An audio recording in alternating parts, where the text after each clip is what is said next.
Today we're looking at Disney's latest Star Wars show over on Disney Plus, and it's called Disney Gallery, Star Wars The Mandalorian. It's going to be an 8-part behind-the-scenes look at The Mandalorian, which was an amazing show. If you haven't seen The Mandalorian yet, go see that before watching this show. You certainly don't want to watch the behind-the-scenes before watching the show. That just is odd. I mean, maybe there's somebody that does that. Certainly not me. I mean, heck, the Force was strong with The Mandalorian, and you should see it if you haven't. You will see The Mandalorian. You will see it. Anyway, Disney has told us that each of the 8 episodes for this documentary behind the scenes will focus on a different aspect of the show. The first one is titled Directing, and it's all about the directors. And we do have some info on the next 3. The second one will be Legacy and is apparently going to look at the impact of Star Wars, and then the third one will bring in the actors and is titled Cast. And the fourth one is titled Technology and is expected to look at such things as the impressive Stagecraft technology. As you can see in the images, a giant encircling, highly detailed matte painting that is like digital and able to move with the action so that it looks like a real background. Pretty cool. We're yet to hear what the final 4 episodes will be. Now, each episode is going to be brought to life apparently with interviews, behind-the-scenes footage, and some roundtable conversations with the show's creator, Jon Favreau, hosting the other people around. If you love The Mandalorian, and you love behind-the-scenes content and talking about how shows and movies are made, well, then you're probably going to love this too, just like me. So, how about that first episode on directing? Well, we got to see all 5 of the directors for the show, and that was Dave Filoni, Deborah Chow, Rick Famuyiwa, Bryce Dallas Howard, and Taika Waititi. Now, 3 of them directed 2 episodes each, and the other 2 directed 1 episode each for the show. So we went ahead and had every one of them talk a fair bit about their own part of the process. I mean, a fair bit given that it's a half-hour long in total, so not that long each. Dave Filoni got a good-sized section talking all about how much of a Star Wars fan he is, how he's kind of the Star Wars guru on set when it comes to it, with tons of Star Wars knowledge.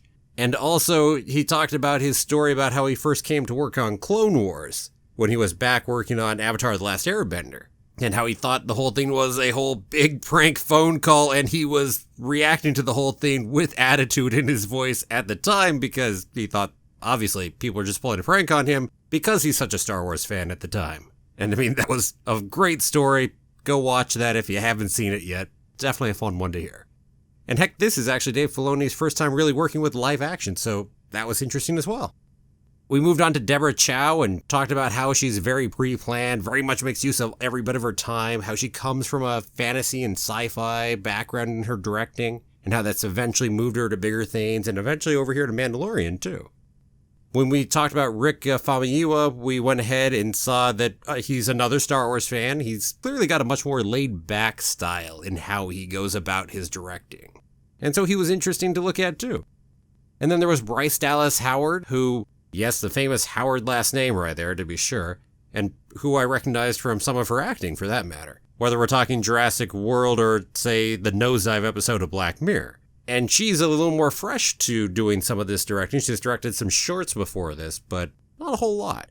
And comes at it especially from an acting background, so she's much more of an actor's director than necessarily some of the other directors are. And then, of course, we went ahead and talked to Taika Waititi, especially at the end portion. And, well, Taika Waititi is Taika Waititi. Fun, energetic, a little bit crazy, and, of course, laid back, too. And he also talked about his early time and early movies when he was having to scrape everything together just to get anything to work, as opposed to the giant budgets he's worked with lately. And it was neat to go ahead and talk with each of those directors and really see the differences in each of their directing styles, which we didn't get to see all of that. I mean, we only had a few minutes to talk to each one as a whole, really. But still, you got pieces of what those different directing styles were, whether we're talking about somebody that's more of an actor's director, somebody that's more laid back, or somebody that's very meticulous and uses every bit of the time, or whether you're the person that everybody asks whatever Star Wars question they have because you know tons of Star Wars. And let's see, Jon Favreau hosting. I don't think Jon Favreau did the greatest job hosting. I think he's a little new to it, to be frank. But hey, his presence might have also helped put the others at ease, though, even if he's not the greatest at prompting questions and really getting those kinds of Q&A during the roundtable section. And as the show's creator, I think it's definitely valuable to have him in there. And one other thing that was nice about the director's scene was really the group as a whole and seeing the camaraderie that was present between all of them too. Rather than thinking of them all as just completely separate entities just directing their own episode, there was much more of a group mentality there, really in how they went about working on The Mandalorian, making sure it's all working together, which is good. We want one cohesive whole, even if all the directors have their own power to do their piece of it. So personally, I love behind the scenes stuff and seeing how movies and shows are made. I've partaken in acting, directing, and other behind the scenes roles, and I have a love for all of the different roles that are involved. And it doesn't take away any magic for me to see how things are made. It never has taken away magic for me. Whether we're talking about movies, shows, theater performances, even the Disney parks. So I love seeing behind the scenes content on movies and shows I love, and I've seen tons of behind the scenes content on Star Wars too. So I'm only too happy to have this documentary series to go ahead and see more behind the scenes stuff, and I'm looking forward to the next 7 episodes.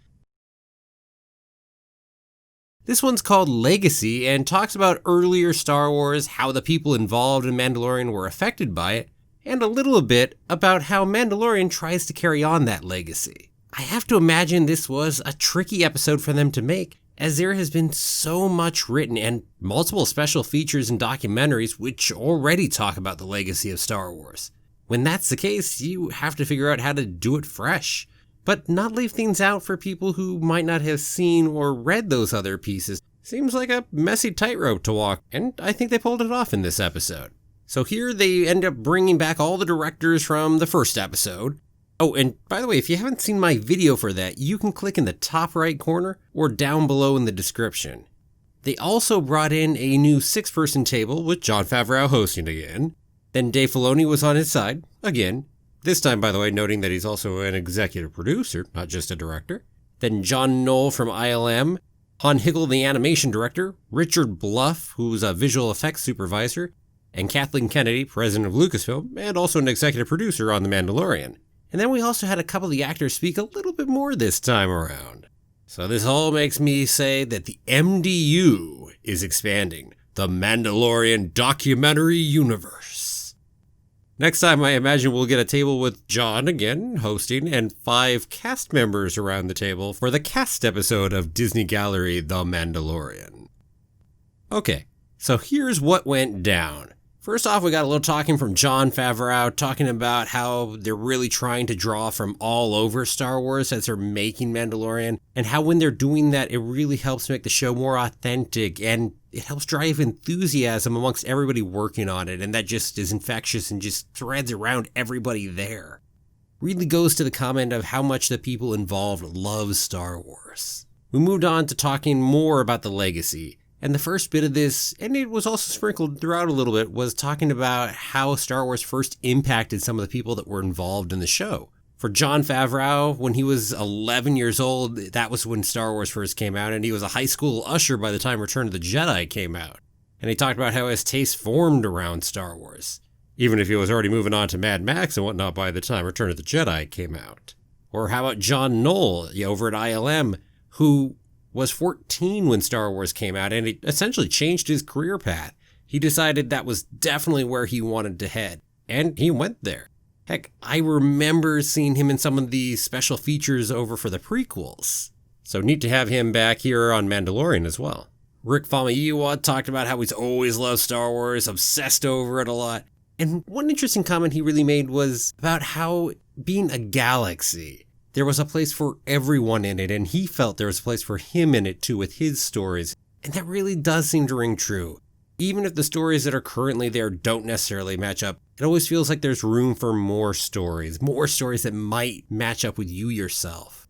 Pedro Pascal, the Mandalorian himself, had a cool story about getting tickets to Return of the Jedi, how he felt like it was a golden ticket to Willy Wonka's chocolate factory at the time. That's how big Return of the Jedi was for him when it came out.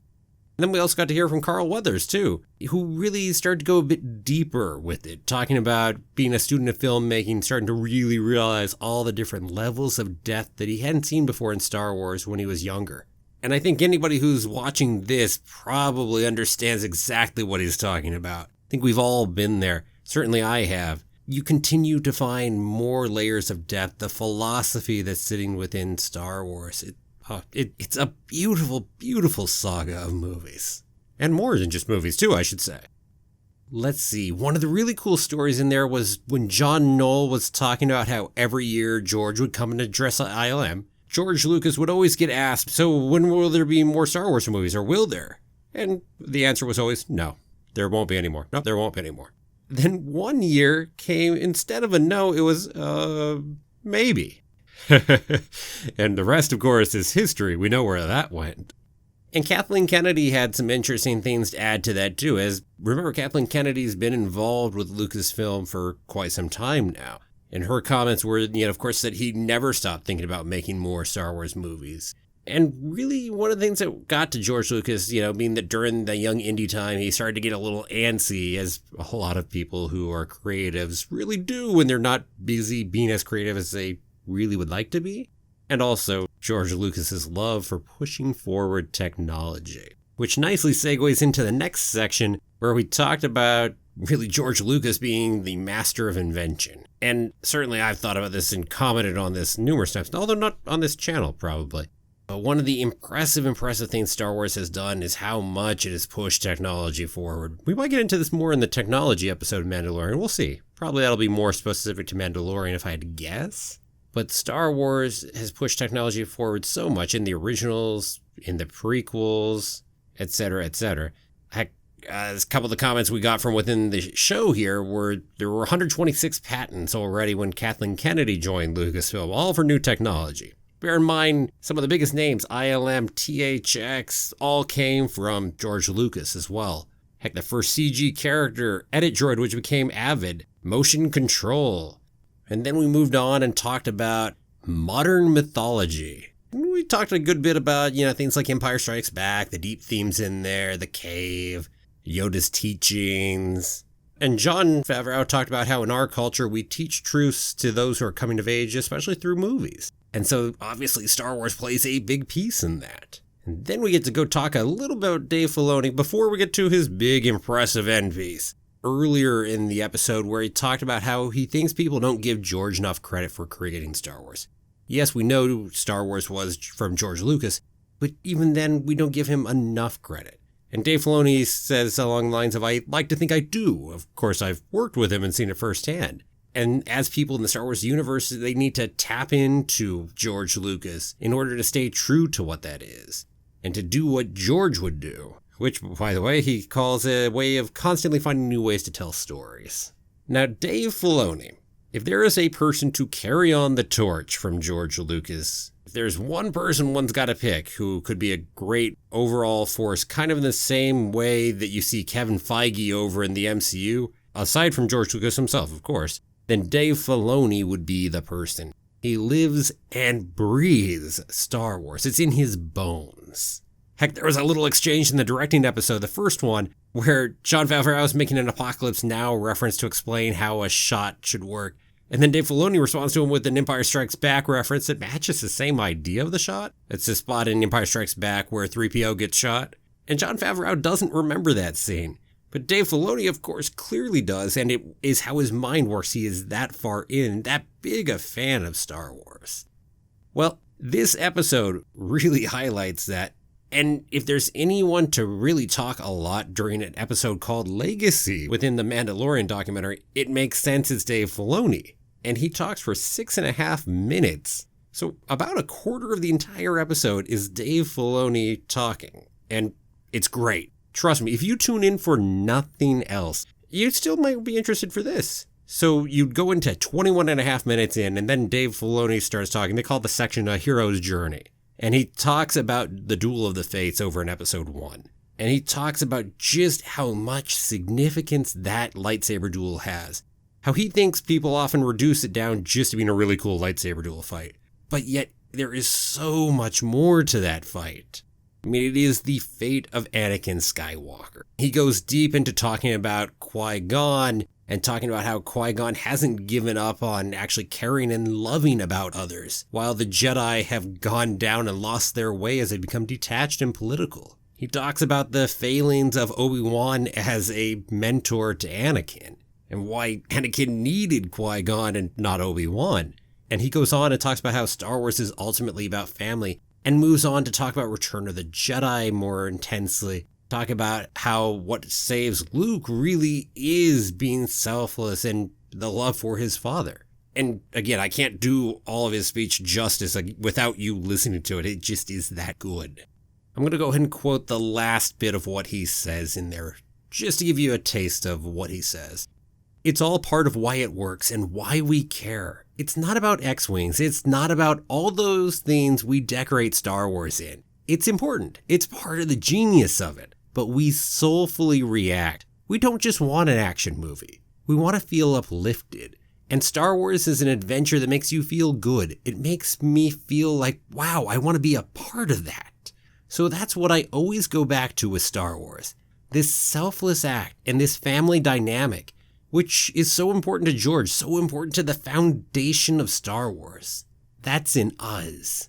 And what I like about it is it's really saying that there's a lot of hope out there, that we fundamentally want to be good people, that we can all be driven to do terrible things, but that we can persevere through selfless actions.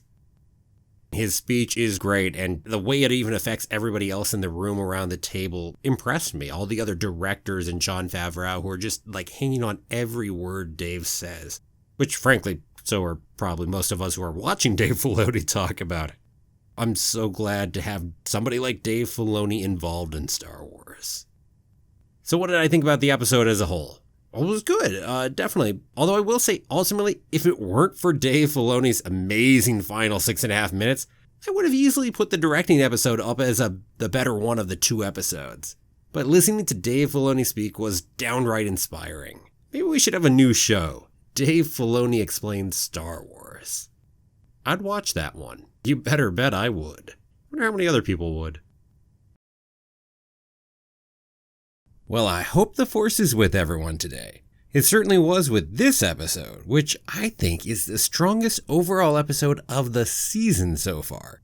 It's also the most fun. The cast is both hilarious and touching. This is the third episode of the new Disney Gallery show, and it's fittingly called Cast, and is focused on the three big human cast members. And that does make me wonder when we'll focus on Baby Yoda, or should I say the child? I can't imagine the show is not going to focus on him at some point, so somewhere in these remaining 5 episodes, we've got to see him. I mean, the episode titles for those 5 are Technology, Practical, Visualization, Score, and Connections. So I'm not really sure where that's going to fit in there. Maybe over in Practical? I mean, certainly a practical effect. And again, I can't imagine they'll leave him out entirely. So it looks like we'll probably got another couple episodes till we see Baby Yoda make his appearance over here in our Disney Gallery show. Well, anyway, back to the episode. As predicted, we had another new table, and this time it was with the cast members. Although we didn't have a 6-person table, it was a 5-person table this time. So Jon Favreau was hosting, as usual, with Dave Filoni over by his side, again, as usual. And then we had Carl Weathers, who played Greef Karga in the show, Pedro Pascal, who played Mando, and Gina Carano, who played Cara Dune.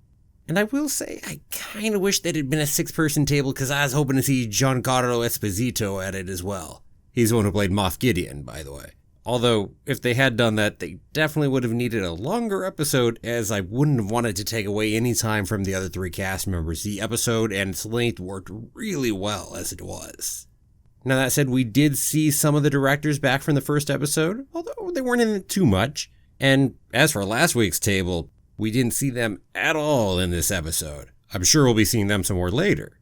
Oh, and by the way, if you haven't seen my videos for either of those 2 episodes, you can catch them up in the top right corner or down below in the description. Well, there was one other surprise addition to our ever-growing Mandalorian documentary universe. And that was Kim Richards, who was first assistant director for most of the episodes of season 1, and she made a brief appearance in this episode. I do wonder what her table will look like. Probably a bunch of the other crew members, I'm guessing, higher up positions. I'm guessing we'll finally see that table, say, in Practical or the Visualization episode. Well, anywho, with all that said, let's jump on in. Here's what went down in the episode.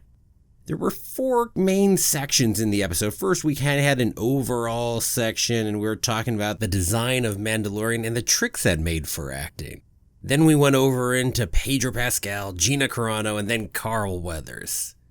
To start off, Pedro Pascal goes ahead and talks about how important relationships and characters are in a show. And they really are. As much as there may be plots or cool explosions or special effects or story, well, really, even in story, it's about those relationships. That's why we really get drawn in. If we don't connect to the characters, it doesn't really matter how cool the plot is or how cool the story is outside of the characters. Who cares? And intriguingly, we notice things like plot holes a heck of a lot more when we don't connect to the characters, and we're a lot more forgiving when we do. Well, jumping back to the episode, Carl Weathers had this really interesting piece that he said over in the beginning when he was talking to Jon Favreau. He was talking about how, of course, he was interested in working with Jon, but, he really needs to see the script. And the reason why Carl Weathers really cares about the script is, as he says, I want to know what I'm being asked to do, because people have their agendas or they have their ways of seeing the world. As an actor, what you are really doing is you're somehow endorsing what someone wants to say about the world or in the world. So that's what Carl Weathers said, and dang, yeah, no kidding, he's right. Now, not all actors are in a place where they can just choose to reject a script because they don't agree with the message. But certainly for those who are, yeah, there are all kinds of agendas and all kinds of things people want to say. Frankly, it doesn't matter what we're talking about. No matter what the creative medium, yes, there are things being said. There are worldviews being promoted, even if it's not even a conscious effort. That's just what we do. The very way I view the world, if I'm telling someone else something, is projecting my own worldview. Now, part of the trick sometimes in creating a story really is making it so it doesn't feel like you're pushing your worldview on someone else, right?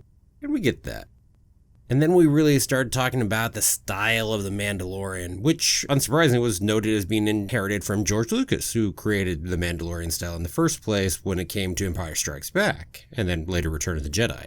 And Jon Favreau called it the deconstructed gunfighter iconography. Kind of based on the man with no name, you've got the brim of the hat in the armor. It's a really neat way of looking at it. Really cool. Yeah, I agree. Pedro Pascal went ahead and associated with how everyone's covered in their own armor and how he wants to make the character as relatable as possible. It's interesting how we find these little bits of truth, just in the characters and how we work to identify with them and make them identifiable to the audience. And how do you act as the Mandalorian in order to make sure people understand what you're saying? How do you direct somebody to act when you're, say, Deborah Chow or Rick Famuyiwa to make sure that people can actually get something out of that performance? Well, one of the interesting things is rather than doing more, making bigger motions or bigger effects, actually for Mando, it's kind of the opposite. It's stillness. Make it so he doesn't move much. That way, even those small gestures are really meaningful, so you can read a lot into it.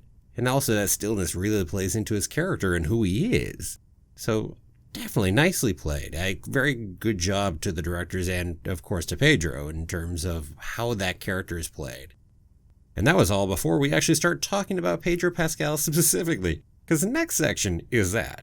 And we start off with this great story, a hilarious story. Although, it also has some blood involved in it. But this was apparently Pedro Pascal's first trip to the hospital when he was actually going there from a set. Somehow he's gotten away with all kinds of dangerous acting, never had to go to a hospital. He even commented on the hot tin roofs out in South America one time, where he felt that one little slip and he'd be done for the rest of his life. So what happened on the Mando set? Well, he was in the makeup trailer, getting ready for that episode where we finally see his face all bloody and covered. Well, and so he's not looking exactly where he's going in. He walks into a piece of plywood. Of all the ways to finally get injured, when you've been in dangerous situations everywhere, that's what happens. And so they rush him off to the emergency room. And of course, the emergency room staff, they're like, let him in. As Pedro Pascal says, this guy's at death's door. Because he's covered in blood for the, makeup blood for the scene coming up. Now, that said, he did actually need 7 stitches to his nose for that injury right there. So he had some of his own real blood up on his face. But hey, as Dave Filoni said, What really is just Pedro Pascal is a really method actor. I mean, he just had to really get in character and feel how injured his character was really supposed to be, right? Just the way the story was told. Great little story. Carl Weathers really got into a piece talking about just how tricky it was acting with somebody covered in a face helmet like that. Just how you usually get all these nonverbal cues off someone or be able to see it in their eyes, and you don't get that with Mando. You are pretty much focusing in on that voice. That's all you're really getting. And so we talked about how you had to get so still and you concentrate that much more just to get anything out of that voice. So a really neat piece in talking about the acting and talking about what it's like to act against that. I think that would be a fun acting job myself. Now here's a question for you.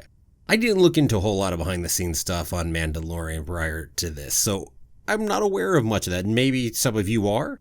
If so, you already know this, but here's the question. When we talk about who plays Mando, what's the answer to that? Is it Pedro Pascal? Well, not quite. There are actually 3 Mandos, shall we say. There's Pedro Pascal, Brendan Wayne, and Lateef Crowder. And as Pedro Pascal says, he's modeling his performance around their physicality in a number of ways because they do a lot of the work, which is kind of a neat advantage you have with a character that is completely covered head to toe who you don't see the face of, with very, very rare exception, of course. Well, Brendan Wayne is the big gunslinger, so he's got all of that aspect for fighting for Mando. And then Lateef knows all kinds of different martial arts, jujitsu, etc. And he's always training, always learning. And so when it comes to those kind of pieces, that's all Lateef right there. And it was really interesting hearing Gina Carano talking about having like a connection with all 3 of those people and viewing them kind of as one person, one Mandalorian. Speaking of tricky acting things, that sounds like it could be in its own right too, especially when you do notice some of the differences between the 3. And one last thing while we're talking about Pedro Pascal, they talked about voiceover work and how they would actually do lots of improvising. They would do rewriting on the spot and finessing. And that's clever. It gives all kinds of ability to rework things after the fact, after you've gone through the days of recording. So you can go ahead and fine tune it, make it so the show works that much better than it was going to already. Maybe you think that whatever's going on, it just wasn't carried out well enough through Mando and the voice. Well, guess what? Change it a little bit. You have the ability to do it because no one can see your mouth move anyway.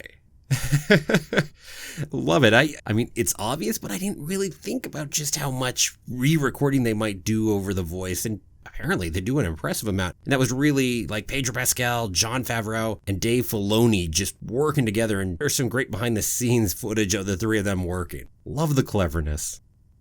Okay, then we get to talking about Gina Carano, who plays Cara Dune.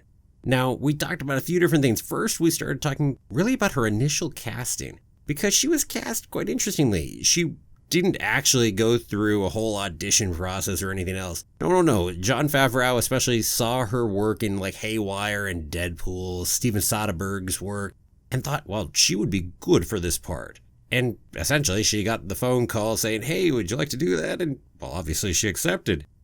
These interesting stories about how she was over in some of the early story illustrations when he had his first meeting with Jon Favreau and Dave Filoni.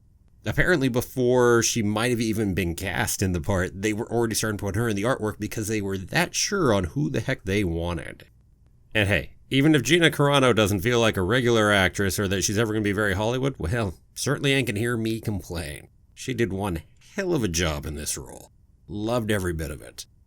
Alright, so then we talked about her physicality, and very much so. She commented on how for that job she was physically herself, how she thought that it really was the first time that she's genuinely gotten into a character. And there was a touching piece where she talked about how really through this acting bit that it really helped her to learn to love who she was in terms of her own physicality and being able to do that.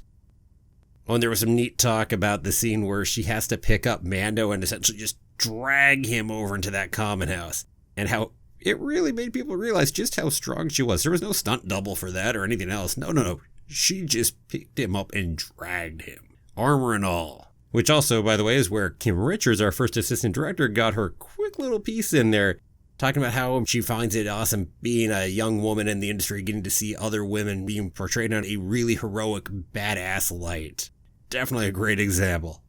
And an interesting thing when talking about Gina Carano's performance is how real it is. She had years as a fighter. She knows what it's like to get punched. She knows what it's like to give punches. She knows what that really feels like.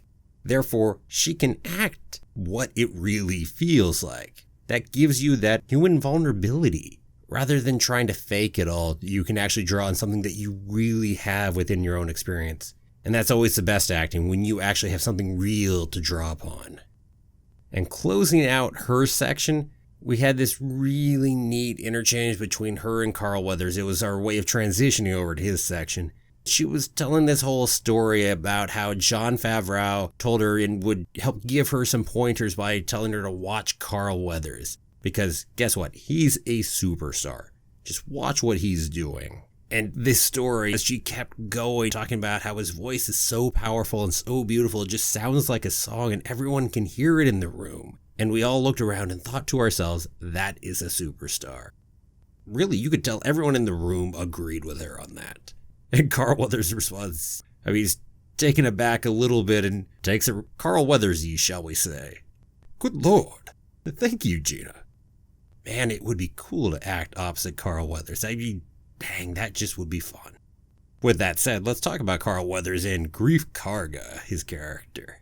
When Jon Favreau first approached Carl Weathers for this part, well, Jon Favreau said, it was just a favor, come in, just do this one. And they were originally planning on really just bringing him in the first episode and killing him off in the third. That was the original plan. Because bear in mind, Carl Weathers doesn't do much acting, hasn't for a while. So this isn't his typical to pop in. And, well, Carl Weathers went ahead and accepted to do it as a favor. But here's some more fun. Originally, they were looking at his character being an alien, full prosthetics, you wouldn't even see his face. And this comes to another great fun story. Because after they brought Carl Weathers in, between Dave Filoni and Jon Favreau, they're kind of going to each other, how the heck can we cover his face with a prosthetic? We've got to be able to see Carl Weathers. And Jon Favreau then has this little story where he says, and he told Carl, we can't cover you up. And Carl Weathers responded, I figured as much. Just the deadpan response and reaction. And you actually get Carl Weathers reacting to the story at the table as well. And that's definitely Carl Weathers for you. Everyone gets in on that one too. And yeah. Oh, listen, it was a good section. Too much fun. And to close out that whole episode, well, we have this neat little talk about really the importance of actors. We have the section of where we had Dave Filoni talking about a test screening they were doing early on and the difficulty they were having with, well, the mass, part of where they got rid of some of those massive aliens. And he's just going, I could draw this so much faster. Why am I doing this? Oh, and there was a cute little thing where he calls Jon Favreau Coach, bringing in Coach to go ahead and do it. But anyway, they had problems getting Mando to be able to even sit in the booth. In fairness, they also improved the suit of armor afterward later too. But the real important point was once they finally did get there and they got Pedro Pascal in the costume, it was just like butter. And it was easy at that point. And there's an importance there, as Jon Favreau points out. It's not just putting people in there and trying to work them around. It's that you need actors in those costumes. Actors become those characters. Those costumes then are part of who they are. And they know how to move in them in a way that toss a random person in there and they just don't know how to move in that in the same way. I thought that was a really neat statement, and I get that. I definitely get that. But even as much as we get that, it can still surprise us. Heck, you can't tell me that Jon Favreau, who's directed how many people, etc., doesn't get that. And yet even so, it still catches you. You do the test screening and you're still like, until you actually get the actor in the costume. Which, by the way, also says, we all still have stuff to learn. And even when we learn it, it helps to get reminders. Hey, actors are amazing. And I don't just say that because I've been an actor so much. Love actors. Well, anyway, this episode held my attention super well all the way throughout. And really, it pulls you straight on through. It had great momentum, and it felt like the shortest episode in many ways, simply because, for me, I just end up surprised when it's already over. I'm like, whoa, that was it? Wow. And frankly, that's a great thing. It was also the funniest episode of the three so far, and had the most touching moments. There were a number of those in there. And watching the cast when they were in the interviews around the table, you get a lot more emotion on their faces than you do, say, for the table with the directors or the other table that had more of the production side and special effects. You just don't get as much across their faces. I've got to say, wow, I've really been looking forward to seeing more of the amazing new technology in The Mandalorian. And I knew the speculation was that this episode would be all about Stagecraft, which, as I noted before, is called the Volume, and that's what they're going to refer to it here in this episode as throughout. And guess what? It turned out that is definitely what this episode is about, entirely. It's not about any other technology within it, it's just about the Volume. And probably unsurprisingly, for anyone who knows that I geek out about technology, I thoroughly enjoyed this episode. For the first time in this episode, there were no new tables of people to talk. Just the three tables that we had from the first three episodes. So the one with the directors, the one with our different production and animation and visual effects people, and the one with the actors. But we did have two extra people pop in, and that was Baz, the director of photography, cinematographer for The Mandalorian, and also Giancarlo Esposito, who played Moff Gideon. So even today, our Mandalorian documentary universe still continues to expand. Well, with that, let's start diving on in and talking about the Volume. Jon Favreau gets us started right off the bat by really talking about one of these misconceptions that a lot of people have, even within the industry sometimes, where you have that idea that, well, you can do anything later, special effects, technology, we can fix it all later, fix in post, paint it out, etc. Well, it's not really the case. And one of the major areas that there are real problems with that is interactive light or shadows. So if you don't have the shadows generated actually for real the way they should be at the time you're shooting it, it is a real pain later. Let alone if you have different light sources and how they're supposed to reflect onto different objects, because it's one piece after another that you have to fix to try to make it look right in post. And to be honest, on top of all that, that takes a heck of a lot of time and work, and it's part of why post-production takes so long. And it's also why you really avoid anything reflective if you're going ahead and using lots of green screens, because it's just that much more work to try to fix in the long run. From there, we went ahead and talked about a bunch of pre-Mandalorian stuff. So we got this talk from Jon Favreau talking about his work with Jungle Book and Lion King. Like in Jungle Book, where they did have some video wall panels, so they helped get some of the shadows that could go. And they built some patches of set to go ahead and make it so they had some real elements in there. Made it easier for the After Effects and putting everything in later. But that said, one of the big problems there is doing that you still have to do all kinds of work if you move a camera. You have to reset all of that blue screen. And so it ended up taking them a long time. And by the way, this is part of the problem with rear projection too. Rear projection works for a shot as long as you keep the camera exactly where it needs to be. You can't move that camera around, or it's going to become really obvious really fast that it's a flat image. So Jon Favreau's next project after that was The Lion King. And there, they really tried pushing and going further with game engine technology in there, and were able to use VR to actually get inside the shots and be able to use their cameras virtually, which is pretty cool, actually. And so coming from those two experiences, and having worked with ILM a bit on Iron Man, and then also other people having been working on pushing the boundaries from all kinds of other directions, like it wasn't mentioned in this episode, but Rogue One also was pushing things as well and used a large screen and big LED screen to try to get some light from that screen to come in to help fix, so you didn't have too much of the same problems, again, with that interactive light. So when they came to Mandalorian, well, Kathleen Kennedy talked with Jon Favreau, and they got to talking about what they were interested in doing and looking at really being able to push those boundaries. And so they got together a group of ILM and a whole bunch of other people, and really everyone wanted to see what kind of innovations they could come up with, where they could push it to. And so they ended up putting together this big think tank. It was Jon Favreau, Dave Filoni, Kathleen Kennedy, Richard Bluff, Rob Redo, a bunch of ILM people over at Unreal, etc., even more. And so a whole ton of people came together to go create the volume and make this whole thing work. And well, they sure as heck did make it work. because you can't tell when you're watching The Mandalorian what is real and what isn't on that screen. It's bloody impressive. It really, really is. And all of that work led to The Mandalorian being the first production with real-time rendering and video wall in-camera set extensions and effects. Pretty dang impressive.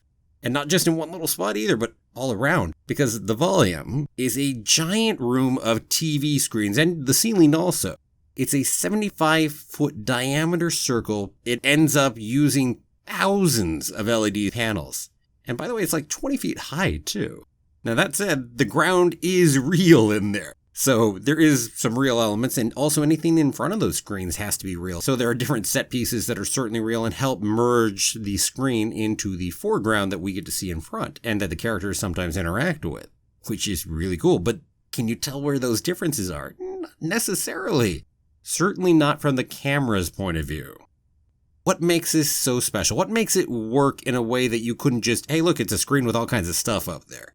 Well, the problem is, a flat screen, if you move from one position to another, well, then your perspective doesn't change the way it would in real life. And that's because of two things. Both your perspective changes, and there is a parallax change too when you move. And parallax, for what it's worth, is, they put up a nice definition here for us, which is where the position or direction of an object will appear to be different when you view it from a different spot. So it's not just me changing my perspective, but also how that ends up changing what I'm seeing as well. And so to accomplish that, what happens is they also take the data from the camera itself as to what its position is, and then as the camera moves, the background itself will actually move as well. So as to work and create that perspective and parallax change right there in real time, which is really, really cool. I mean, they talk about things like how they can shoot, a 10 or 12 hour dawn, which is just crazy, or how you can change from completely different environments. Like you're in Tatooine at one point, and you could be over in Dagobah in the afternoon and shoot that. I mean, dang, it's just, it's crazy. Love it. Love it, love it. We had a number of them talk about the believability of what you're actually seeing. Heck, Dave Filoni describes it as like being inside the Battle of Hoth, but it's already pre-planned and it's happening all around you. Taika Waititi talks about how you sometimes forget where the screens actually are, because even to the human eye, it could be believable. Some of them had fun guessing what was actually real and what wasn't, where the screen was and what was actually in the foreground, what were those set pieces.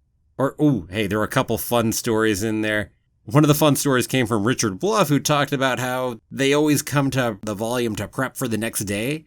Usually having a conversation, working on that. And well, they had some images up on the background and there was smoke in the background and someone started shouting that there was a fire. But it was actually just on the screen. But it's that real that it can make you believe that, even there in person. Or also the story where Dave Filoni and Jon Favreau were having a talk with Disney people shooting from a distance, and they were in the volume at the time, and they weren't even thinking too deeply about it. But apparently nobody on the other side actually realized they were in the volume and that it wasn't just a massive set that they had built.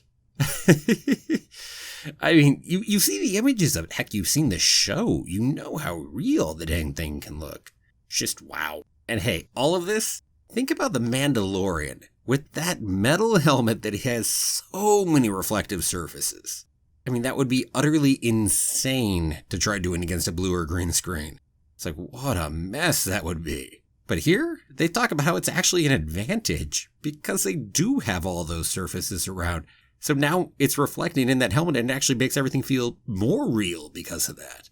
One of the interesting things that popped up was Hal Hickel, the animation director, talking about how it lets the different departments work in a traditional sense, like a non-blue green screen sense, where everyone is there at the same time because everyone can see what's actually there. It allows the director of photography to actually shoot things and really get control back. Whereas you cede a lot of that control otherwise to post-production because you can't see for sure what those backgrounds are and how the lighting will affect different things. But here, you can. It allows people like set decoration to really work together because you got to blend those backgrounds into the foreground and you can see it. Or hey, if there's something you need to fix, guess what? You can just go ahead and make that adjustment. second unit shooting like Dave Filoni did a lot of. You can go set that volume up in 30 minutes and go take some of those extra second unit shots. I mean, dang. And the actors talked about how much they absolutely loved it as well. I mean, I've certainly heard about the pain in the ass that it is working against green screen. Because you have to imagine everything. The more green screen there is, the less you know what's really going on. And have you ever seen somebody react at the wrong time when you're watching something and it's a special effect? Well, yeah, that's a pain too, because you don't know exactly when it's happening. And it's even worse when you have multiple people in a scene, because they've all got to somehow react at the same time, assuming something is in the same spot, yet none of them can see it. Now, there are ways of getting around that to some degree, but it's only to some degree. Whereas with this, you can see it all. It's actually there at the same time, which means all the actors are there in the same spot. They see the same thing, so we have the same idea of what it is we're looking at. As Carl Weathers said, you don't have to pretend anymore. You're already there. Or like Carl Weathers going, I just didn't want to fall over into the lava. Oh, I love it. I mean, it's just great. And one last piece that this show talked about before we get out of here, where they talked about how this was like George's garage, and that was kind of the phrase being used, because George Lucas had talked about how eventually you'd be able to just shoot in your garage as if you were anywhere else, and it would be just as real as being thousands of miles away and shooting in Tunisia.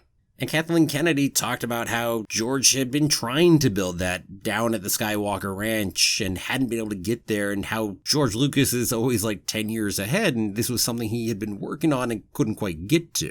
And for anyone who's not aware, Star Wars, throughout all of George Lucas working on it, always pushing technology forward. In the original trilogy and the prequel trilogy, it's just one of those things that has long been something he has pushed, and it's impressive what we have because of George Lucas. And hey, this isn't going to stop here, because that technology, nothing is proprietary about it, which means other people can start do it, which means the directors that come in can then take their knowledge out elsewhere. We're going to see a lot more of this popping up, because it makes so much more possible. Such giant, cool environments that you just couldn't do. Certainly not for any kind of cheap budget, that's for sure. And so, I mean, dang, it just is, wow. This technology is fucking cool. And hey, I'm just so excited about it. I would love to just be in a room with that technology. And I've got to imagine it would be amazing to be an actor in a production using the volume as well. I loved this episode. I mean, I geek out about technology, so I expected I'd love it anyway, and I sure as heck did. Heck, I'd take a full documentary that got a bit more into the nitty-gritty, where we see how it all works too, and see the environments being built. Although, in fairness, I do suppose all that does exist in a sense, as you can see many of these different components in other steps of production, say in video games or in certain other movies.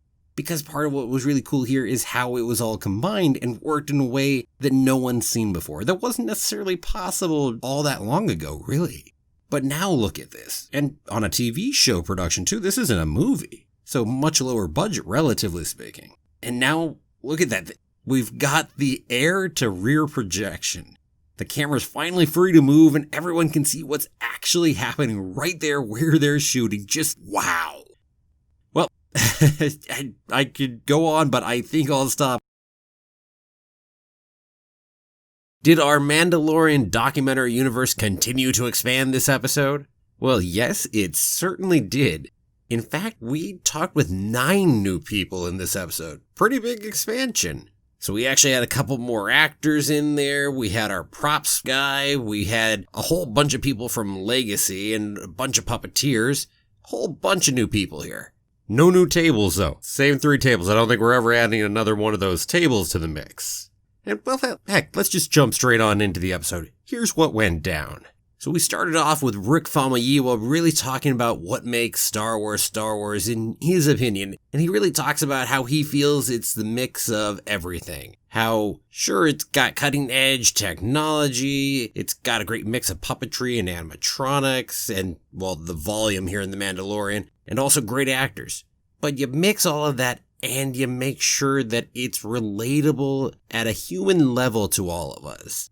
And that's what he feels makes Star Wars. Really just that ability for it all to feel real. A real world that, hey, we could imagine ourselves being there, or want to be there. Well said, Rick. Well said. I agree. Probably anyone watching this has at some point envisioned themselves in the Star Wars galaxy. I'm just saying. And probably in numerous different areas, whether we be talking out in the Outer Rim like we are here in The Mandalorian, or maybe more in some of the core worlds, or who knows where, right? Part of the Rebellion, part of the Old Republic, lots and lots of choices right there. When there was talk about the practical effects and how Jon Favreau and Dave Filoni really talk a lot about how it's like playing with their Star Wars toys, getting their Boba Fett figure out and their Jawa and having them fight, and how they're just having one hell of a good time on the show. And really, they're doing Star Wars, you better be having a good time, right? Otherwise, why the heck are you doing it?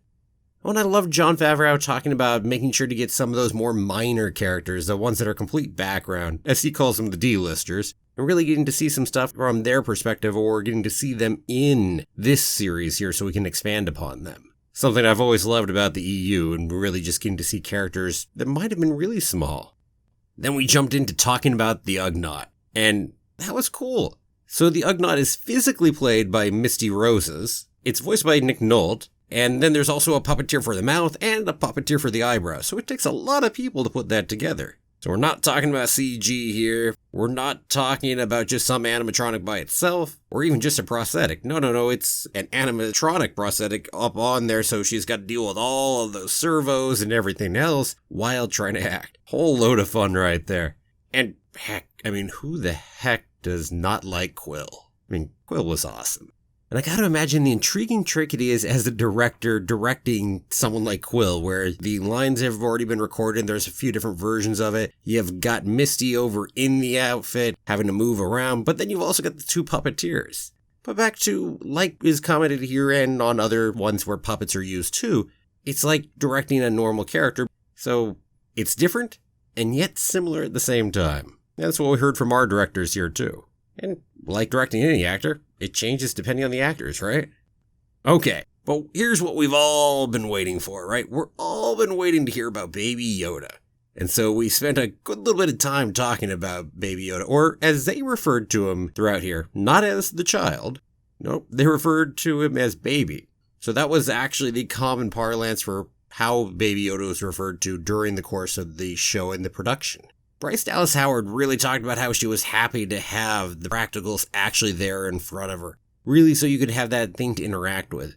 Kind of like how we talked about the volume last time, and how it's really cool to actually have that there instead of a green screen and having to imagine it, but being able to actually interact with it at that point and see what the audience will see too. So you're actually in that world. Having the practicals here like this, rather than having them be pure CG afterward, also does some of that same kind of thing. And Werner Herzog had some cool stuff that he talked about how we're getting to the point where anything is possible. How he feels filmmaking is almost going back to old school because technology has gotten so far that you can actually make it happen right there. It becomes invisible. And that's just too cool. Just like the volume, just like some of the cool animatronics, and to make these cool puppets like Baby Yoda just look so real and lifelike.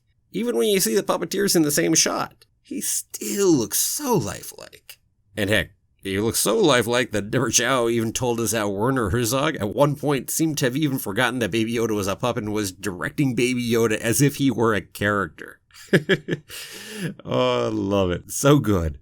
And everybody interacting with Baby Yoda like that seemed to be a relatively common thing throughout the different cast and crew. Heck, Gina Carano talked about how they were all talking to it, like, oh, look at the little baby today. How's the baby feeling? And how really, even though you know it's not real, you're doing the same thing yourself just because you interact with Baby Yoda like that. So cool. So very cool. I can't imagine I'd be any different if I were on that set. Can't imagine I'd be any different at all. Because he's just so cool and lifelike. Look at him. Well, they talked also about how the design came about. The big ears, the big eyes. Of course, the big ears especially are Super Yoda in the first place, so we had to have that. And how Jon Favreau was working on this VR project, Gnomes and Goblins, for ages, which really focused on big ears and big eyes and having a face that's not all that expressive. And so there's a commonality here, and he wanted to work with that, and well, he certainly did work with that and succeeded. And then all the drawings that came forth as it got closer and closer to what version they actually wanted. And there was some great artwork in there. And then it finally got to the real spot the Baby Yoda were more used to when Legacy came in and really started spending all their time fully making their images and then building Baby Yoda, which apparently took about 3 months to do. And John Rosengrant talked a good bit throughout this episode because he's a Legacy effects supervisor and was involved in all of these different projects here that Legacy was doing, whether it be on our Ugnaught Quill or whether it be here on Baby Yoda, so on and so forth. Now, Baby Yoda takes a team of 4 to 5 puppeteers to actually work.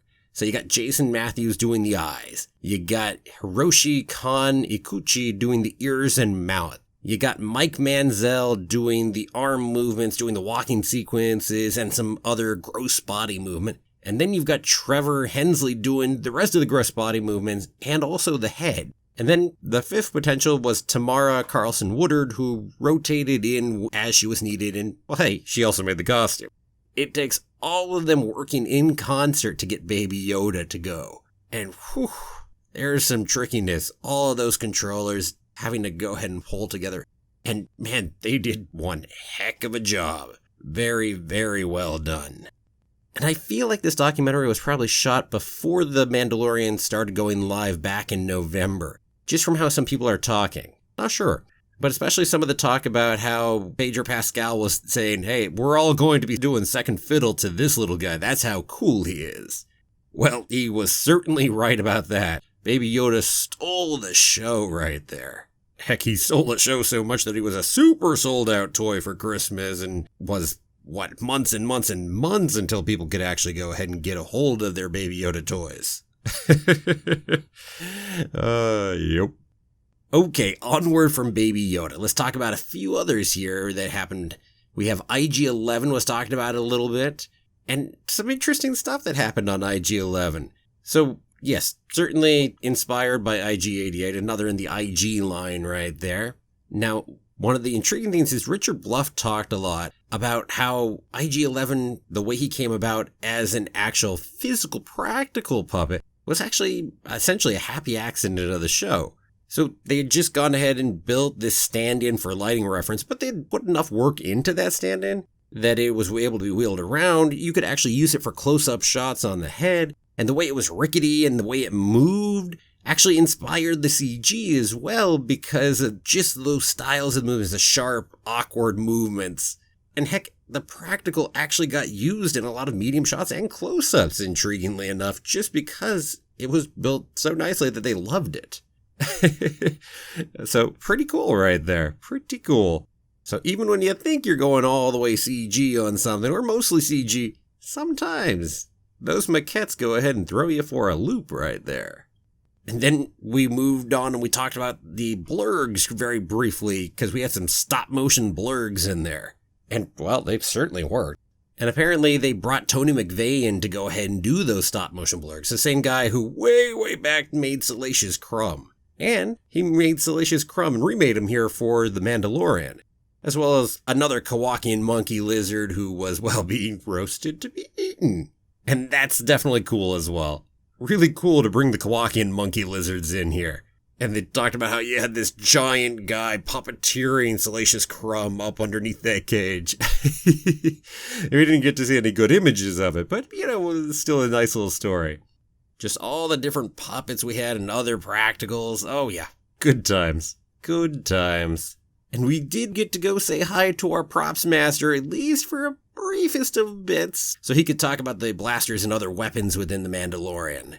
And there was some cool relation as to how they really tried to work in the same kind of way that George Lucas was in the original trilogy. And so what they did here was they also, just like the original trilogy, went for World War II weapons and put modifications on them so as to get that same kind of feel and look to them. And I gotta say, great job.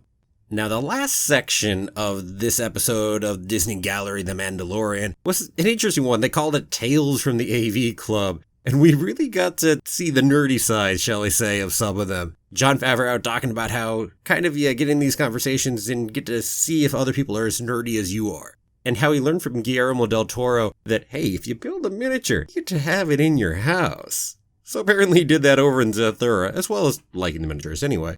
And they also did Moko here because they really wanted to have a miniature, a cool little thing. And Moko, by the way, is the Razor Crest model that they've got.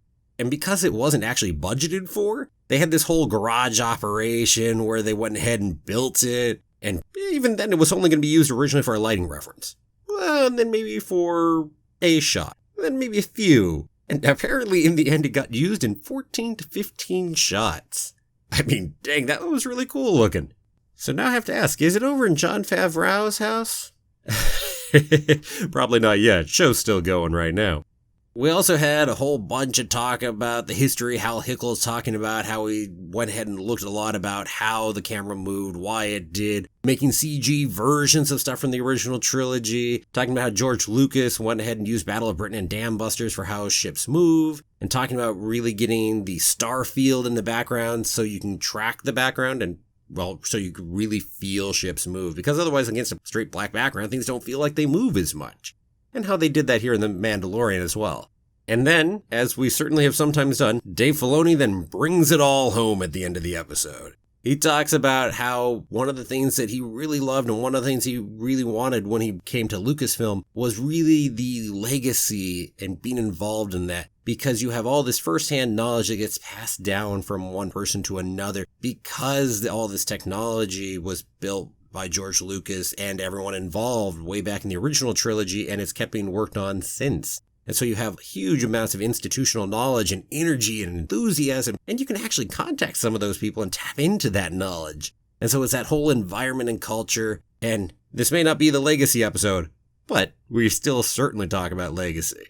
And hey, you can count on Dave Filoni to put it all together and bring it home at the end.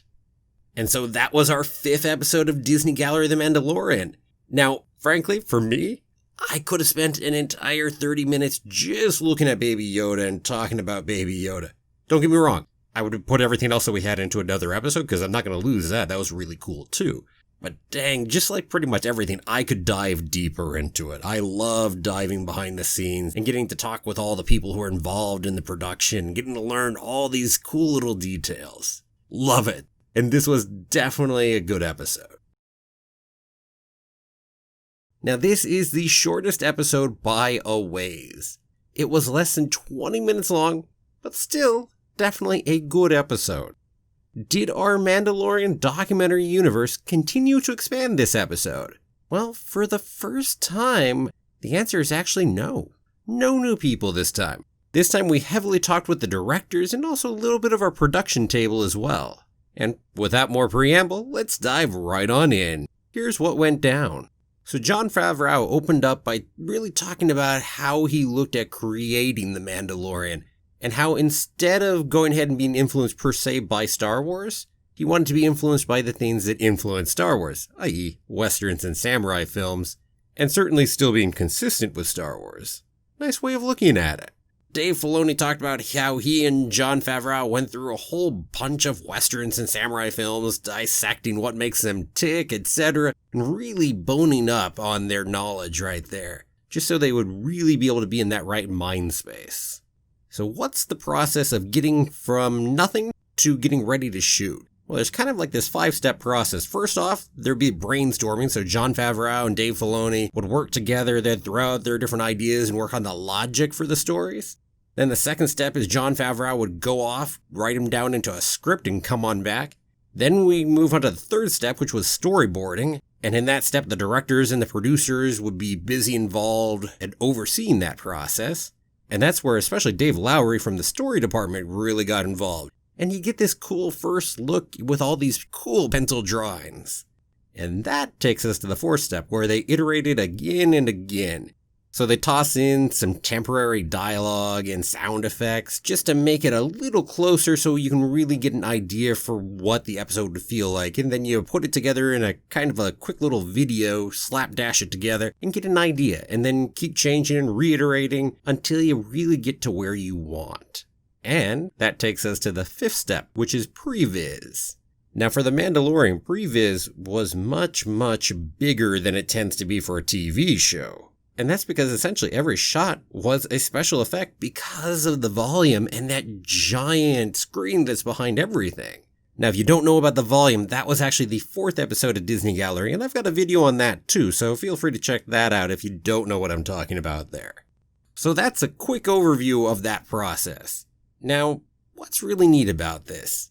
Well, as Kathleen Kennedy rightly says, being able to go through and see the story better and clearer, being able to have longer periods of time to iterate on and keep going through it really can help get the story down and really get things looking good. And frankly, that's an advantage that animation has over live action, is that you can keep reworking on things a heck of a lot longer and easier before you finally commit to something. Unlike how we look at the long post-production part, especially of movies, but this way, things are involved a lot earlier on. And as Jon Favreau went ahead and talked about, it really forces the people involved to commit early and really fail early on and be able to see why something might not work, which you don't necessarily get to see if you don't get to have this kind of pre-visualization process. And it leads to interesting things like, say, visual effects being involved really early on, as opposed to just being post-production. And also very necessary here because a number of special effects are necessary early on because of the volume. I did love a comment Dave Filoni had to add in here. He talked about how kind of amusing and fascinating it was to hear all these other people who come from a live action background talk about the process. Because for him, coming from animation, well, that just is the process. It's what they do. And this, by the way, means that Dave Filoni was invaluable as far as the process in getting all of this put together and working with Jon Favreau and setting it up and working with the directors early on in helping get their ideas over to the special effects people. So this whole idea of heavily going with pre-visualization was Jon Favreau's idea, and he really wanted to work on that because of some of the stuff he'd learned and working on Jungle Book and The Lion King, and really how much planning ahead there was in that. And then also by looking at things like the Iron Man reshoots and talking about just how effective reshoots are in terms of time and efficient. Which Taika Waititi also popped in and talked about how in Thor Ragnarok, heck, you get like 360 shots done in 5 days when you're doing your reshoots, because you know exactly what you're grabbing. And if you have such a giant degree of pre-visualization, you can really do it. Now, another interesting thing that happened in the pre-visualization here is that they used a virtual cinema.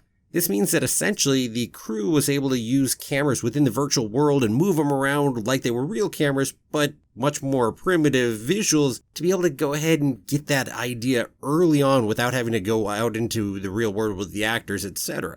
And for things like stunts, you could even bring in people in motion capture suits, bring them in, just to get that really cool rough cut previs. This also means that they had a full previs done for every episode of the show. That would be pretty cool to see, actually, as some kind of special feature, I think. There were a couple changes that happened partway through the course of the show. Early on, Dave Filoni was vital in really carrying the director's ideas up to what they call the third floor, where the visual effects animators were up at. Now later on, starting with Rick Famuyiwa's episode, they were able to go ahead and start using the Moven suits, as they call them, so some motion capture type suits, and really be able to direct that around and bring that straight in real time, straight into the previs.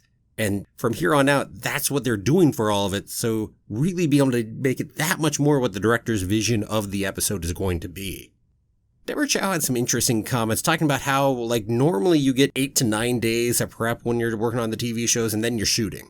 But here for The Mandalorian, they started 2 months before shooting, so they had tons of time.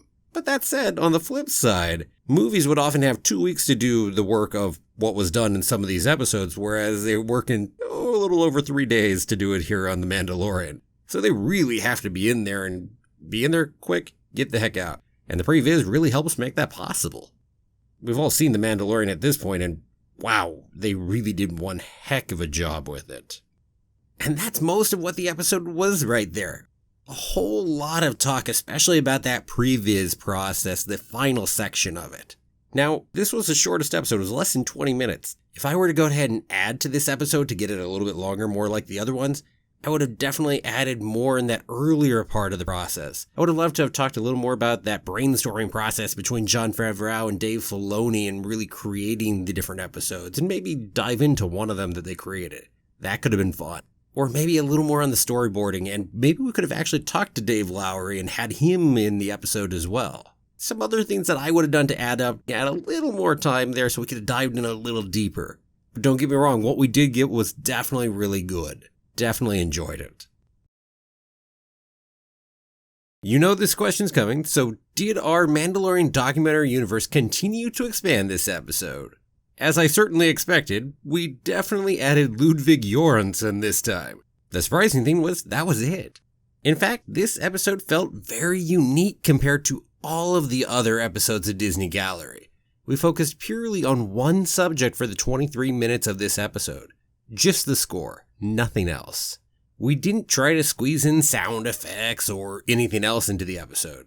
And heck, we only talked with 3 people for the entire episode. Just Ludwig Göransson, Jon Favreau, and Dave Filoni. And for a first, the person who did most of the talking in the episode was not actually Jon Favreau or Dave Filoni. It was actually Ludwig Göransson. In fact, the only times we talked with our showrunners was when it was at a table with the 3 of them, and we never talked with them one-on-one during the episode. Definitely a unique feeling. And hey, I always want deeper dives, you heard me say it before, and that is definitely what today's episode was. So let us now dive right on in as well. So we open the episode up with Ludwig playing a recorder, and we get to see how he made that iconic main theme. Talking about how it's soulful, intimate, almost childlike, and yeah, I mean, I can see those elements in there, definitely. And then adds the drum into it, the piano, then doubling the bass line, and then a guitar. It's like, yo, just all those elements going in and how he just jumps from one to the next. Nicely done.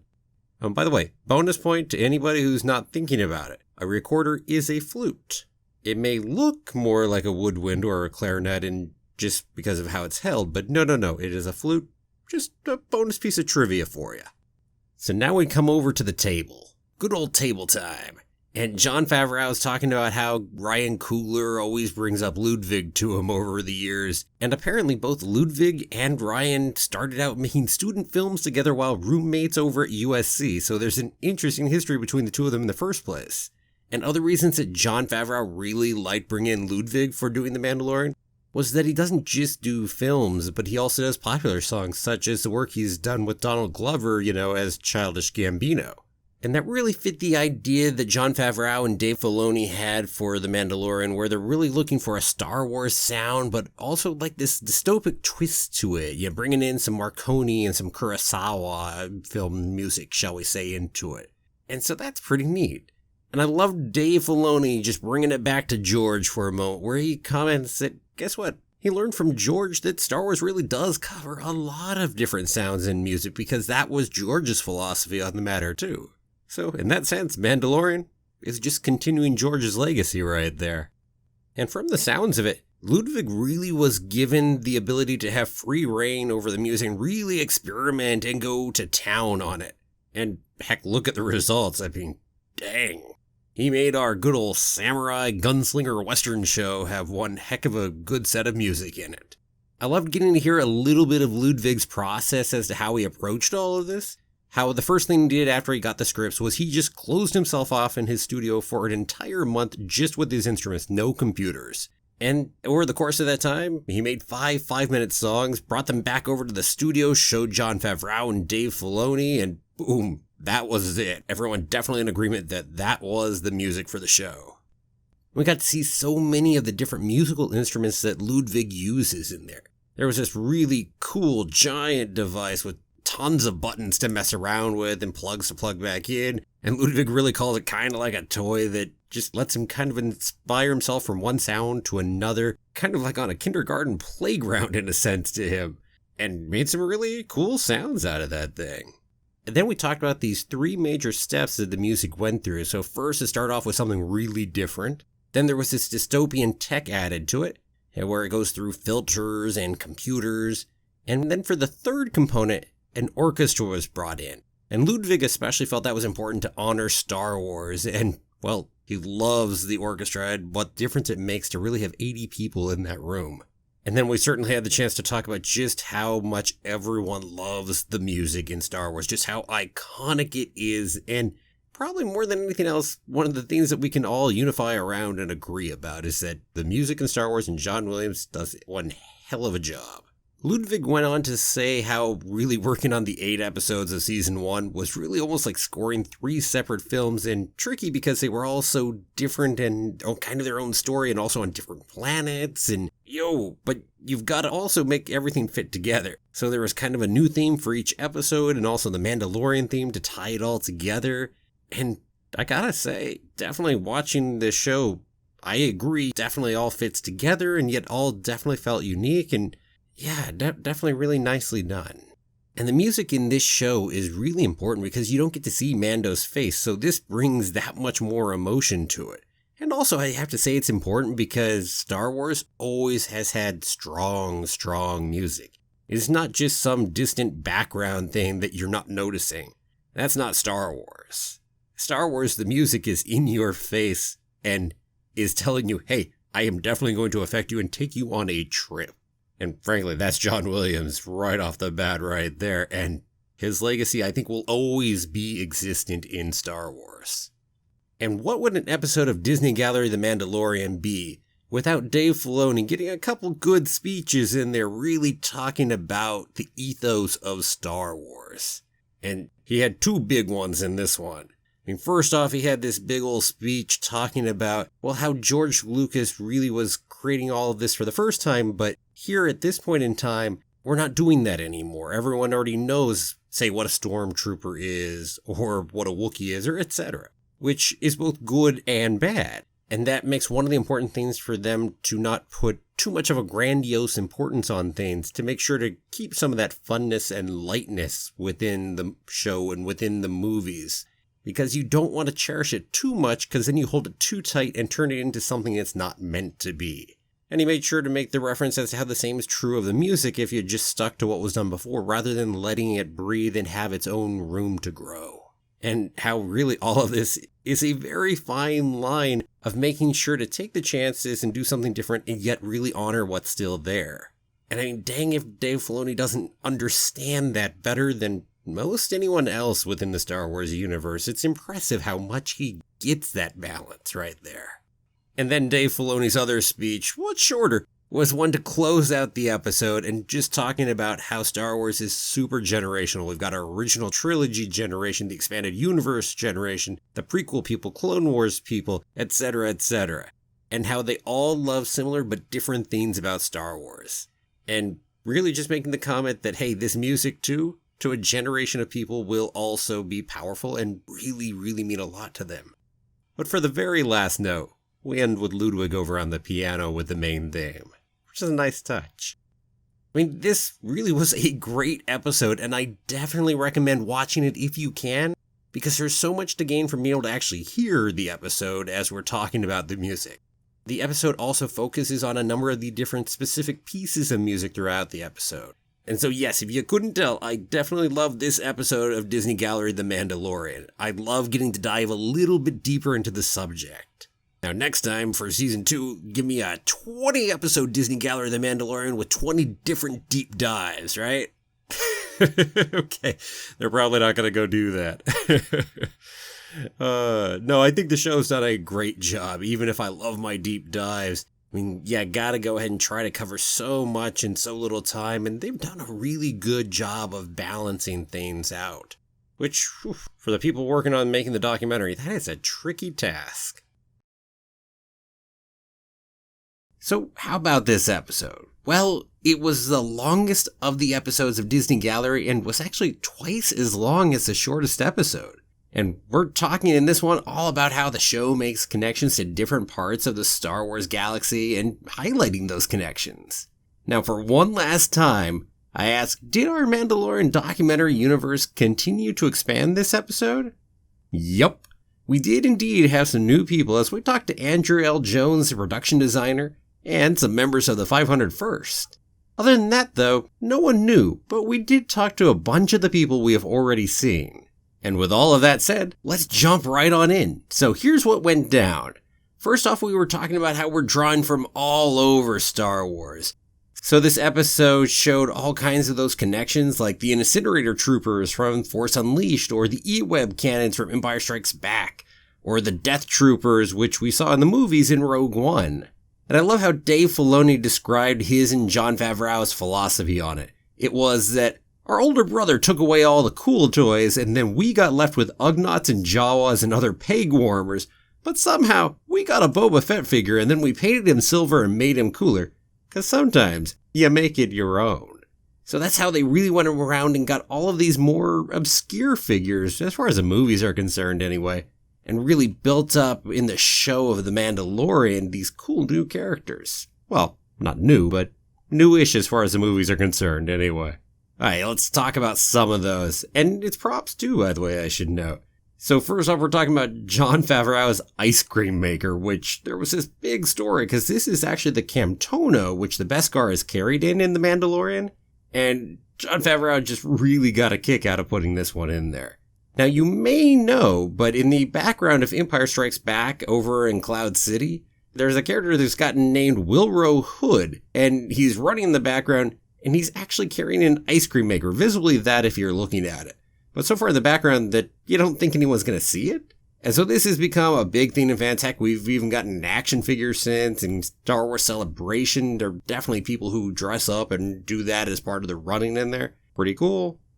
And this is also why IG-11 is in there, because they love IG-88 so much, which, by the way, is a great comment on fans and just loving a background character.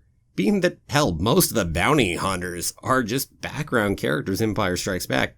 Yet as far as the extended universe and everything else, well, we've added all kinds of information on these and love these different little characters. Let's see, there's a Quarren in the very first episode of The Mandalorian. And the Quarren, by the way, first was in Return of the Jedi, whether you remember it or not. He was there in the background of Jabba's palace. And at first he didn't have a name of the Quarren, he was just Squidhead. But then they've certainly gotten expanded on, heck, they were in Clone Wars. And now we've got a Quarren over here in The Mandalorian as well. How about the blurgs? So Jon Favreau loves calling these the deep cuts, because he's grabbing stuff that is not necessarily quite so loved, or pieces that are not canon per se at all, like, say, Ewoks The Battle for Endor, which is where the blurgs originally came from. Although they've also been used in Clone Wars and Rebels since that, at this point. So guess what? Dave Filoni has been associated with blurgs all throughout his Star Wars career at this point. Not that he exactly loves them, but hey. Oh, and of course we had to talk about the Ugnaughts, which originate from Cloud City off in the background. There was this great story in there where they talk about apparently he was originally not going to speak English. So that's how Jon Favreau wrote it up. So he's got all these pig talking noises, snorting, etc. And so then when you're watching that one scene in the second episode where, well, he's talking Jawa to the Jawas, but in pig noises as well, and there's whole 15 minutes of this, and eventually Jon Favreau realized, we can't do this.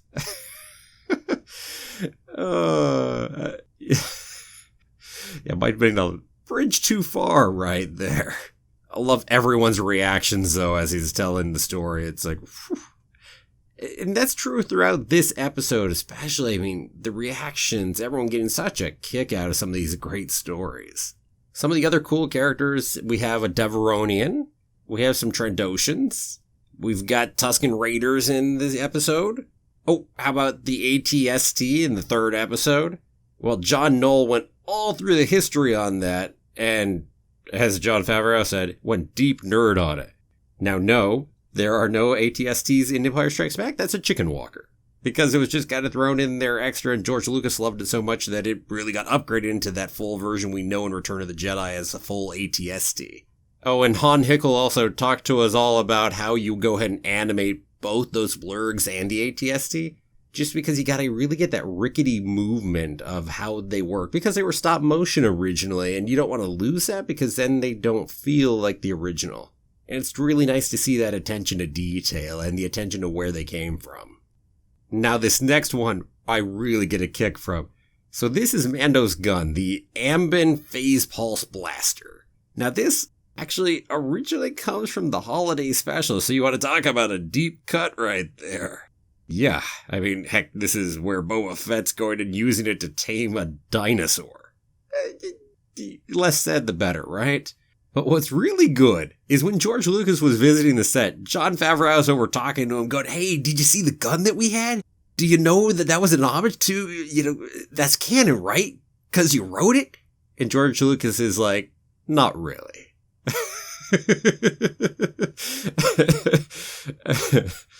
Yeah. That holiday special, the less said, the better right there. But I love at the same time, Jon Favreau, all the excitement he's got about that, and so many other things, too. Although, again, George Lucas' reaction, perfect right there. That holiday episode, I didn't really write that. Yeah, no. What else? Oh, we've got to talk about the Darksaber, because that was introduced over in the Clone Wars, and with a character called Pre Vizsla, and that character was voiced by Jon Favreau. And so definitely had to bring the Darksaber in here. And the Darksaber's too cool not to bring in, especially when we've got Mandalorians in here and there's a whole lot of connection sitting on that. We got some extra talk about the Darksaber and how they were making it. Very cool. Can't wait to see more of that here in season 2. Oh, and we definitely talked about the Mos Eisley Cantina as well, because they did all this work to rebuild it and they did a good job. And can't not talk about good old droid EV-99, who originally comes from Return of the Jedi, but was brought here to be the bartender, and Mark Hamill actually is the voice. Good old Mark Hamill, king of voices. Oh, and R5-D4 is also in there. Good old R5-D4 from A New Hope. And there's also multiple other references, like the Kenner Troop Transport, which was originally just a toy, or the interrogation droid sitting in there. So all kinds of cool stuff. And there's lots more in there, both shown in the episode and not. So, wow. One of the things Jon Favreau talked about is, hey, we're doing fan service creatively. Like, would this be cool? For people who know it, they appreciate it. If not, yeah, whatever. And I love some of what they said about what really made some of this work. Like, Jon Favreau really talked about, well, hell, we're not George Lucas, so just because we say it doesn't make it cool. So we've really got to look at that and how to make things work. And Dave Filoni, really bringing it home as he always does, talks about how you've got to work on a character level and a story level. And then you get these little diamonds in the rough or something of that nature, shall we say. But how do you make that universe and do it right? How do we work in there? Not make the universe, but how do we work inside the universe and do it justice?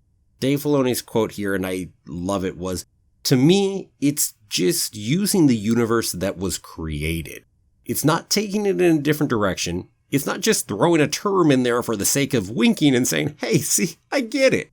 And that's something that takes practice. I think that summed it up so beautifully for what it is to really work within a universe like that. And I think he gets it. And this is why often we talk about just how much Dave Filoni really gets how to do Star Wars right. And frankly, he has that practice on Star Wars. He's been doing Star Wars for years and years and years with Clone Wars, Rebels, etc. And, look at him now and where he's at. And yeah, it takes work to not just go ahead and go in a different direction or shove something in there and say, hey, look at that, man. So, yeah, thank goodness. Just push that idea right there out to more people as far as how to work inside it. And then we had this whole big section on the stormtroopers because the 501st went ahead and came on in and added a bunch of extra stormtroopers because they only had so many actual costumes, so they were stuck to, I think, 30-ish or so. But with the 501st being added in, they were up nearer to 60 stormtroopers. And there was this whole conversation about the 501st, who they are, and how Dave Filoni had an in with them, but Jon Favreau didn't until after this show. Now he does. And they just called them up and they popped on down, not knowing what they were showing up for. And then finding out that they were actually going to be in Star Wars. Dang, just how cool is that? And not just that, bear in mind, they make their own armor. So it's their own armor now becoming an official part of Star Wars, an official prop in Star Wars, shall we say. Now that is pretty damn cool right there.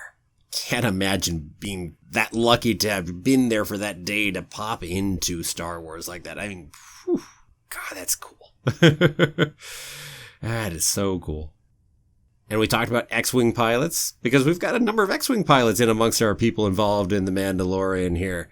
I mean, John Knoll ended up being the head for the CG pilot over in A New Hope. And then he's the only Naboo pilot you actually get to see killed in Phantom Menace. So John Knoll's been around the block a time or two. And then here in The Mandalorian, we added a few new pilots. So Dave Filoni, Deborah Chow, and Rick Famuyiwa all became pilots during that one episode. And man, that was cool. Apparently, I mean, Jon Favreau really got a kick out of doing this. He just loved being able to put it together in a way that he felt was really like what would have been done back in A New Hope. And he's the one who really convinced the other three to do it, who the other three weren't quite sure, I guess, whether it was a joke or not. And then it kind of became real. And I mean, Dave Filoni probably would have chickened out if it weren't for Jon Favreau just pushing him and knowing that Jon Favreau would give him a whole bunch of crap otherwise. So, it's great. I mean, they fit in perfectly in there. Loved it. I want to see your bonus trivia piece right there. If you want to see the X-Wing they used, it was a full X-Wing. It's the one that's down over in Walt Disney World over in Galaxy's Edge. So that's pretty neat right there too. And then we got to the closing, and they really faked me out with who would get the final line of the episode. You know, I'm trying to make a guess on it. So Jon Favreau starts talking, then Dave Filoni comes in. It looks like he's ready to close out yet another episode. Because we often use Dave to do that because he's just got a great way of putting this and of viewing Star Wars as a whole. But then that wasn't the end of it, and then Kathleen Kennedy starts coming in. We're like, oh, okay. I suppose that makes some sense too for closing out. But nope, it was actually Richard Bluff, the visual effects supervisor, who got a quick line in right after that, which served as the last line in the episode and for the entire season of Disney Gallery The Mandalorian. So I definitely missed my guess right there. Anyway, that whole last section was everybody kind of geeking out, having fun, and complimenting each other and patting everyone on the back. That's what that last section was. Richard Bluff's line, by the way, it's Star Wars. It brings out the best. It's a nice line to end on right there. He did have a good one. And so this episode was really good. And while I know that it was the longest, it didn't feel to me like the longest episode when I watched it. Heck, I was surprised when it was over. Considering I knew how long it was when I started watching, I was just so engrossed in everything being said. And there was such enjoyment from everyone working on the show. You could really see the passion they had and how much they love Star Wars and The Mandalorian specifically. And that made this really a fitting final episode. And you better bet I'm definitely going to miss it. And here's hoping they do another round of Disney Gallery for Season 2 of The Mandalorian when that comes out. And hey, given how relatively prominent they've been placing it up on Disney Plus, up on that top banner, well, I've got to think there's definitely a possibility because it means the show's doing well, right? Well, anyway, gives me a little more hope, so here's hoping we'll see next year, right? So this show as a whole, I think the most fun episode was the one with the actors. I enjoyed that one so much. And then the coolest one was seeing the volume. I love geeking out on my technology. And I can't say I didn't love seeing Baby Yoda. Of course I did. And quite possibly my favorite really was last week's episode where we took a deeper dive into the score just because we got to get more depth on it than we did on a lot of things during the episodes. And that said, every episode was really good, and I thoroughly enjoyed the show. I was really impressed with the quality he put into it. So kudos to everyone who worked on putting the documentary together. And of course, kudos to everyone who we were talking with in the documentary who put together The Mandalorian, because holy shit, that was an amazing show. If you're interested, I hope you'll definitely join me for other content on the channel. I have lots of other good content, including lots of Star Wars content. It's been a pleasure sharing this show with all of you, and without all of you, there would be no reason to be doing this right now, and so I greatly appreciate all of you watching, thumbing it up, and taking the time to leave comments on the video. I look forward to seeing you around in the future and talk with you some more. So one last time for Disney Gallery, I get to say, well, what about you? Now that we've seen the entire show, what was your favorite episode or moment of Disney Gallery? And are you hoping that this gets done for more shows in the future? Let me know down below in the comments. And thanks for watching. If you liked the video, give it a like, go ahead and share it with other people who will too, and don't forget to subscribe if you haven't done it yet already. I'll be back again tomorrow with another new episode of Freeform Disney. Have a magical day, and may the Force be with you. Always.